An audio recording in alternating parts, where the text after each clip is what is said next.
like they always seem to be watching TV. It's like TNT was Oh like that was gosh, what they were mostly that's watching. not a wholesome. And some guy turned around. He's like, "What's that?" And the guy's like, "It's like creative writing. Like you write like creatively." And like I couldn't figure out what he was saying.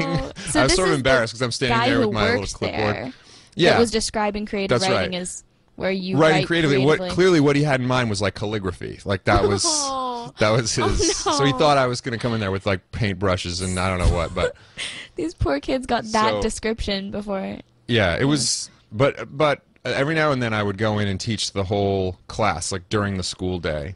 Okay. I would go in and teach. You would teach math and stuff? No, I would go in and teach Oh. creative writing for an hour, but Okay. not to just the 3 or 4 kids who volunteered, but to everybody in the Okay. room. So those were pretty lively days, and that was kind of my sales pitch. I would Lively, sort of yeah. say, "Yeah, here's what we would do, and Mm-hmm. then if you're interested in this, you can do this, Okay. after hours, like 4 o'clock, 4 to 5, or 3 to 4, whatever it was." And so what was the writing that got turned in like? What That's was a those stories? great question. Well, this is, we were talking about free writing before we came on, and Mm-hmm. so that fits in nicely here because usually in when I start the school year in all my classes, we do free writing, which is sort of journal writing where students can have me read it in a controlled way, so they can let me read everything they write, or just a little bit, or Mm-hmm. nothing, and just sort of I check off, yes, you wrote a page, but I don't make any comment on it. So this is one of the most interesting things I think about kind of your teaching style that really made me want to have you on, because I think that's so cool, because what he does, like he was saying, is these kids, now it's at a private school, but you just write, you can write anything. I have friends who, I don't know if I can say this, but have written about, like, I mean, any kind of issues, might be illegal, might be crazy home things, and it's just a time where you get to let all of it out, and it helps with your writing because you get used to putting it into story form. So Right. It anyway. helps any number of ways. I mean, it's Yeah. very good to just get it out. I think it has a therapeutic value, although Oh, I'm not a definitely. I mean, therapist.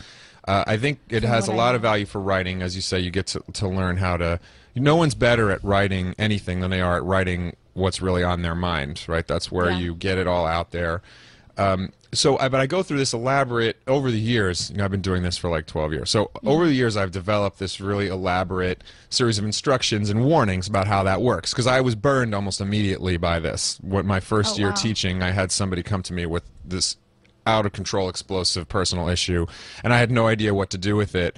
After a couple gosh. weeks of like kicking it around by myself, which was, too long, I eventually went and told the school, therapist, and we kind of got on the ball with it. And there was no negative ramifications, thankfully. But so I sort of learned to say, and this is true in California and Massachusetts and Texas. I don't know about other states, but I'm a state mandated reporter, which means that if Okay. somebody tells me something that they're doing to themselves or somebody else, or they're about to put themselves in some kind of jeopardy, I have to go and tell somebody. I don't have to tell the law, but I basically have to tell the school therapist. Authority. Yeah, and And then that's they can be a filter, and they can say, no, we don't really need to tell Child Protective Services about that. That's normal.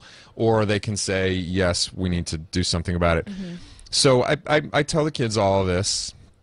And so you actually have a different, not certification, but you have.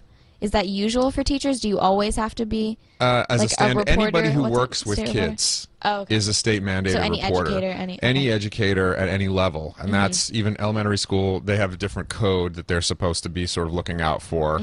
Like I don't want to get into it all, but it's really in Well, depth. no, but go ahead with some of it because Well, it's if you see kids with bruises on their arms or Okay, things so like that, it's so they're on the lookout for different kinds physical of issues signs. And in then elementary high school. There's a In whole high new school, set. it's more they're able to articulate. So you're more on the lookout for what people say Well, as when they're opposed asking to for help. right. But you directly. do a lot of times it's physical signs. If you see somebody who's super tired and showing certain signs of like health conditions, that's enough. That's enough to send up a red flag, at least to the counselor. Okay. Anyway, so I go into the spiel and then I say to the kids, but if you have something that's that explosive to write about, please don't censor yourself. Write it down.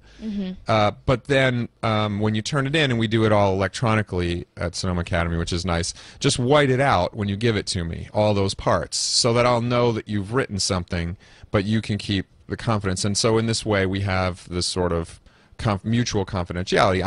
I trust that you've written something, and you trust that I'm not going to read it. And Exactly. and everybody's okay with that, and the dean and our counselors and everybody else. And then Very eventually, and often kids will, when they feel comfortable or when they do need some kind of help, and it's embarrassing to say something, they'll write it. And then I can just pass it along, and we never even have to have a conversation about it. Maybe they may say, Yeah. "Look, I don't want you to talk to me about this." Because they could write that in. They could say That's right. in the actual document, So it just gives- tell a counselor. Right, or it gives whatever. kids some control over their situation, which sometimes feels somewhat That's out really of control. helpful. That's really cool. Right. So this has been a very fertile ground for me in my teaching all along. It's hard. It's emotionally difficult for me to navigate these sort of waters. I've gotten better at it, certainly, as I've gotten older, but it's difficult. But invariably, the payback is huge. Kids feel the bond to the class and to me and to each other and to the whole project. They take their writing and all their work a little bit more seriously because they feel Well, it there's has a connection. personal depth. Right. It has more relevance than it might Yeah. otherwise. And I can say as a student at our school that I think a lot of kids, not to flatter you, he's going to be my teacher next year, so this is not sucking up for grades, but I think a lot of kids definitely see you as someone kind of they can come to and someone who's a bigger figure in our community just because of little things like that I don't know, relate it back to them almost. Yeah, and I think it's a very healthy cool. way to be. I mean, all the teachers at our school are sort of demanded in different ways to be resources to students and to be available. But I'm not, freshmen and sophomores at our school are also kind of scared of me. Just because they see It's me, true. It's true. they see me stomping around campus and I have a loud voice, and when I make announcements at community meeting, I make no effort to be, nice. So, and I think that's so. I like to have people at a certain distance. I like to establish and maintain that distance, and then they get to come a little bit closer through their work, which is a more natural and organic way, Yeah. rather than Because as a seeing like, teacher- "Hey, you're a cool dude. I would hang with you." That's not the way that we approach It's a much each more other. genuine approach if it's Right. through the teacher-student relationship. And they get more control over that, how much they want to say.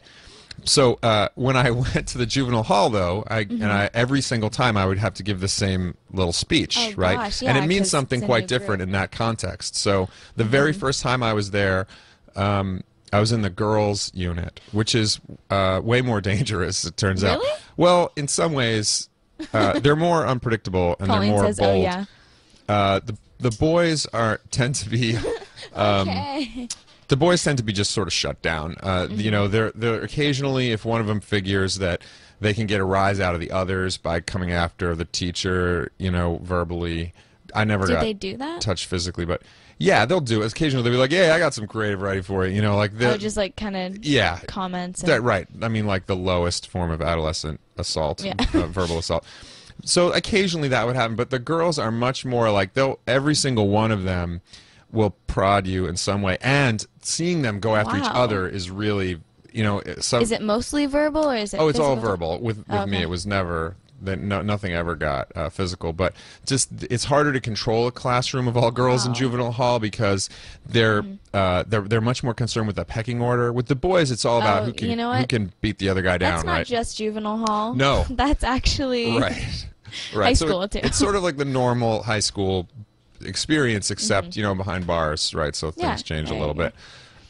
So I'm giving my speech about about writing. You're going to write this, and then the basic structure of the juvenile hall classes is I would give them a prompt.